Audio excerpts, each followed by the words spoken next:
Hello everyone, welcome to my channel DP tutorial. आज मैं आपको एक घटना बताने जा रहा हूं जो घटना एक लड़के से संबंधित थी। एक लड़का था जो कि परीक्षा देते देते थक चुका था। कई बार उसने कंपटीशन एग्जाम की परीक्षा दी और हर बार उसका परिणाम उसके विपरीत ही आ रहा था। उसका कहीं कोई चयन नहीं हो पा रहा था। बच्चा बहुत ही डिप्रेशन में जा चुका था। इत्तेफाक से उसकी मुलाकात मुझसे हो गई। मैंने पूछा उससे, बेटा क्या हाल चाल है? बोले सर बढ़िया हूँ, लेकिन मेरा कहीं चयन नहीं हो रहा है और मैं बहुत ही डिप्रेस हो चुका हूँ इस बात को लेकर। सब दोस्त मेरी हंसी उड़ाते हैं कि आपका अभी तक बहुत समय हो गया, परीक्षा देते देते चयन नहीं हो पा रहा है। मैंने उसको एक घटना सुनाई, एक वृतांत सुनाया, एक कहानी सुनाई छोटी सी। वो आपको भी मैं शेयर कर रहा हूँ कि मैंने उसे कहानी क्या सुनाई और उस कहानी सुनने के बाद परिणाम क्या आया। दोनों ही बातें मैं आपको वीडियो के अंत में बताऊंगा। तो पहले हम वो वृतांत सुन लेते हैं। मैंने उसे सुनाया एक घटना के माध्यम से कि भाई पर्सिया में एक राजा था। राजा ने दो व्यक्तियों को मृत्युदंड की सजा दी कि आप दोनों को 2 दिन बाद मृत्युदंड दे दिया जाए। वो दोनों व्यक्तियों को मृत्युदंड हुआ। दोनों चल दिए दरबार से राजा का यह फरमान सुनकर। उसमें से एक व्यक्ति 10-20 कदम चलने के बाद में पलट के वापस राजा के पास आया और बोला, राजा साहब मैं आपके लिए बहुत कुछ कर सकता हूं। राजा साहब ने कहा, हमारे लिए आप क्या कर सकते हो? आपको तो मृत्युदंड की सजा हो चुकी है। बोले नहीं राजा साहब, मैं आपके लिए बहुत बड़ा काम कर सकता हूं। बताओ भाई क्या कर सकते हो मेरे लिए? राजा इंटरेस्टेड रहा उसकी बात में थोड़ा सा। 2 बार कहने के बाद उसने कहा कि आपका जो चहेता घोड़ा है मैं उसे उड़ने वाला घोड़ा बना सकता हूं। राजा ने कहा, क्या यह संभव है? जी हाँ राजा साहब, यह संभव है। मैं घोड़े को उड़ने वाला घोड़ा बना सकता हूं। इतना कॉन्फिडेंस से अपनी बात उसने राजा के सामने रखी। बोले कितने समय में बना दोगे? बोले साहब इसके लिए घोड़े को एक लंबी ट्रेनिंग से गुजरना होगा और वह ट्रेनिंग लगभग 6 महीने चलने वाली है। राजा ने कहा, चलो ठीक है भाई, अभी तुम काल कोठरी में जाओ दोनों, और परसों दरबारियों इसको एक घोड़ा इस व्यक्ति को सुपुर्द मेरा कर दो, ये उसे उड़ने वाला घोड़ा बनाएगा। दोनों गले में हाथ डालकर काल कोठरी की तरफ चल दिए। शाम को खाना वाना उनका हुआ। उदास मन से एक दूसरे व्यक्ति ने उस व्यक्ति से पूछा, एक बात बता, क्या वास्तव में आप घोड़े को उड़ने वाला बना सकते हो?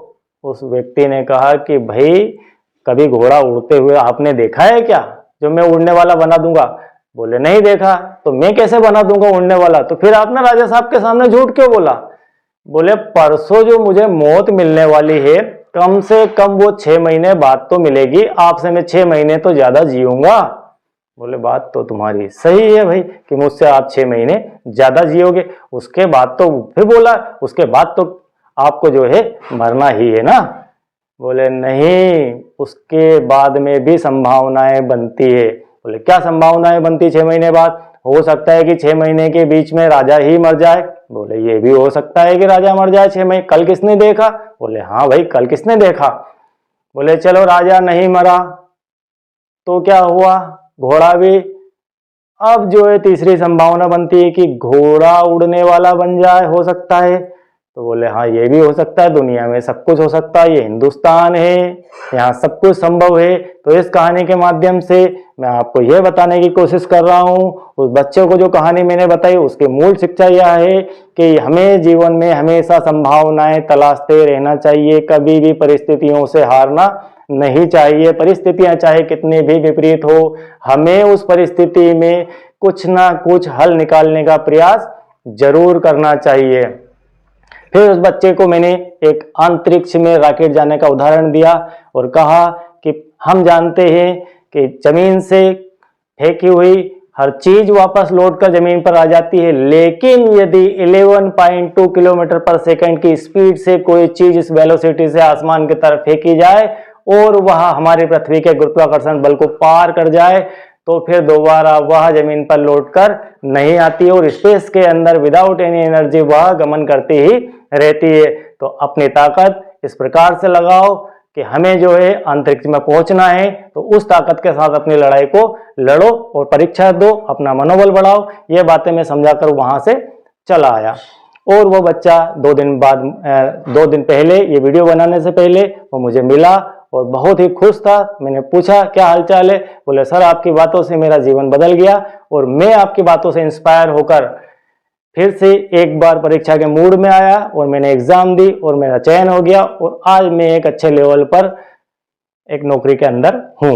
चलिए ठीक है, बहुत अच्छी बात है। मैंने सोचा क्यों ना ये बातें आपको भी बताई जाए। जब एक व्यक्ति को पर्सनल कान में कही हुई बात उसका जीवन बना सकती है तो इस बात को सार्वजनिक किया जाए ताकि और भी लोग सुनकर इंस्पायर हो और उनका मनोबल भी बढ़े। जैसा कि आप सभी जानते हैं कि इस समय परीक्षाओं का दौर चल रहा है। आगामी समय में 10th और 12th की परीक्षाएं होना है, जिसमें कई बच्चे सफल होंगे, कई के पेपर ठीक जाएंगे, कई के खराब होंगे, लेकिन उन बच्चों पे हमें ध्यान रखना है जो निराश हो रहे हैं। उन बच्चों को हमें मोटिवेट करना है, उनका हौसला बढ़ाना है, उनके लिए 2 शब्द कहना है।